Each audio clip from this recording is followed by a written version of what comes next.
sends security agents to assess Lagos airport amidst global security issues. A three-man Transportation Security Administration (TSA) for United States, US of America has arrived Nigeria to commence security assessment of the Murtala Mohammed International Airport (MM1A) Lagos. The Nigerian Civil Aviation Authority said that the delegation would commence their duties immediately. Sam Adurogboye, the General Manager, Public Relations of the agency, made this known on Monday in Lagos in a document posted on the NCA's website. The agency said the team, comprising transportation security specialists, was received by Abdullahi Sidi, the Acting Director General of NCAA, at the Aviation House. Adrogboye said the assessment, which was expected to cover critical areas of the airport, would last 10 days. This assessment, though carried out annually, is coming at a time when the USA feels it may be facing security threats across various countries after President Donald Trump carried out a lethal targeted strike against an Iranian justice general, justifying the strike as an act of self-defense. John Ojikutu, former commandant of the Murtala Mohammed Airport, Lagos, said the TSA audit is a little bit higher than the International Civil Aviation Organization audit. He said the security agents come mainly because they have their airlines that comes to Nigeria and they want to ensure that the standard of their security is not below their own standard. They have a lot of checks lists. They will go round the perimeter checks, check the baggage screening and checkpoint screening. They will check the outbound and inbound passengers. If they don't have American Airlines coming here, they won't be here. They are coming at a time when they sense a threat to American interest in virtually every country, including Nigeria, where they have the local boys, and with what has happened in Iran, they are hoping that it won't spread through the airports. So if there are areas that are open that terrorists can penetrate, they will tell us to close up the areas, and if we don't close it up, they will stop their aircraft from coming in, Ojikutu added.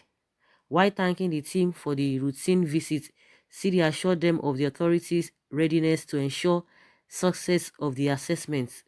He said that the agency would collaborate more closely with the TSA to promote security in and around the nation's airports. Okpulefu Akoja, head NCAA Aviation Security; Peter Amasa, head NCAA AVSEC Training and Certification; Sam Adurogboye, General Manager, Public Relations, and Mahmoud Yakubu, Technical Assistant to the Director General, were present at the brief meeting. So guys, in a nutshell, the reason why the Americans came is just because of their own destiny. It's not because of the country, because they are always protecting their people. That is one good thing about them.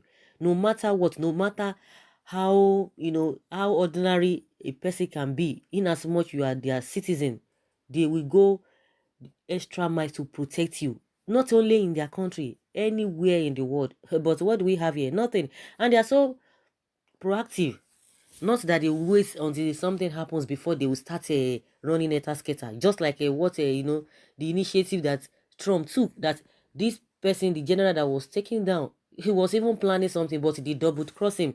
But if it were to be in our own case, even when they will hear they will tell you they are gathering intelligence reports. At the end of the day, not that the worst will still happen.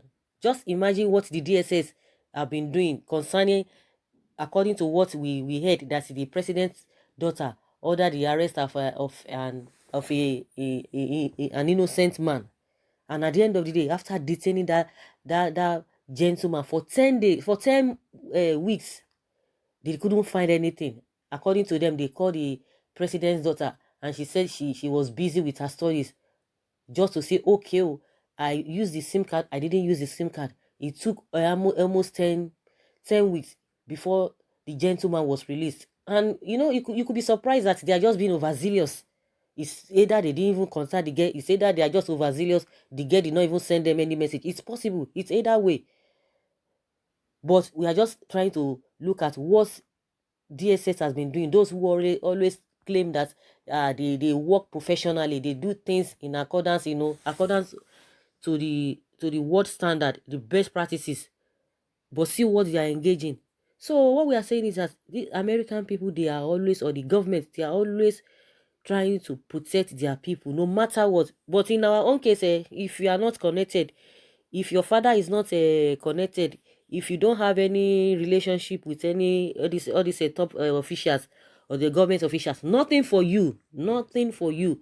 The case is that if it had been with the case of the president's daughter, if it had been an ordinary citizen, would he have gone to that extent?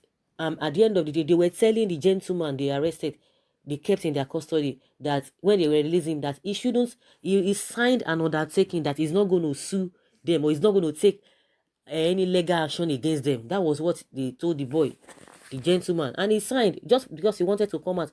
But the guy just played on them. How can you keep somebody for 10 weeks just like that? He just asked him to go, and they didn't even tell the boy to say okay, to even help him with his transportation. I think the guy was accosted in Asaba or something, and they took him to Abuja after they just left him there. Though the guy said they didn't treat him bad, but how can they just put somebody there? Because he had all his plans, all what he wanted to do. They just disrupted everything.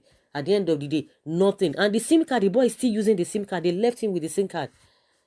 So you can imagine the jobs that ordinary policemen, day-to-day policemen, not that they are ordinary, but what I mean is that they are the ones that are always doing all this day-to-day job. Why the DSS is their whole job is just security, security police, but they will leave what they are going to be doing, be pursuing shadows. See what this American government is doing now. They are making sure that all over the place or any area they feel that they need to go and do something, they will just do it. They don't even take time. But see what is happening to our people outside Nigeria. Even we are in Nigeria too. Do we even get anything? Nothing. Even when they get information that things will happen, they will not do anything. But they will try to be forming topic, being busy, that they are hearing one thing. See what is happening in our country. They've not been able to get the resource of information of where all of those people who are committing havoc, where they are coming from. The next thing, if they get all those people arrested, all these Boko boys, they arrest them. At the end of the day, they will tell us those guys they've repented. The next thing, they will recruit them back to the military. So how do you want that military to be functioning? Because they are mixed up. How can you, somebody who is just have done all manner of things, how many training did they go to? You just say because they have repented, you just give them this. People who never even wanted to even come into the force.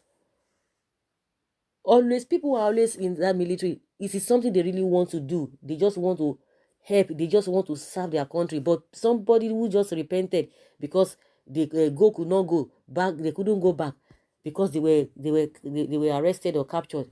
You just bring them back. They will tell you that they have repented.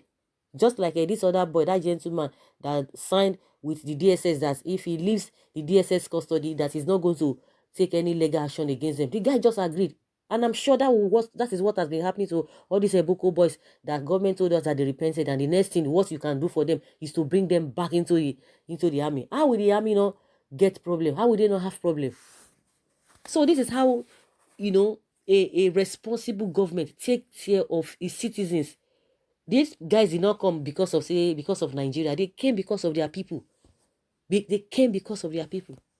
But when it comes to our own case, reverse is the case. Unless you are highly connected, unless your father is this or your mother is this, or you have one connection with somebody there, up there. If not, nothing for you. You remember when Emefiele's wife was kidnapped?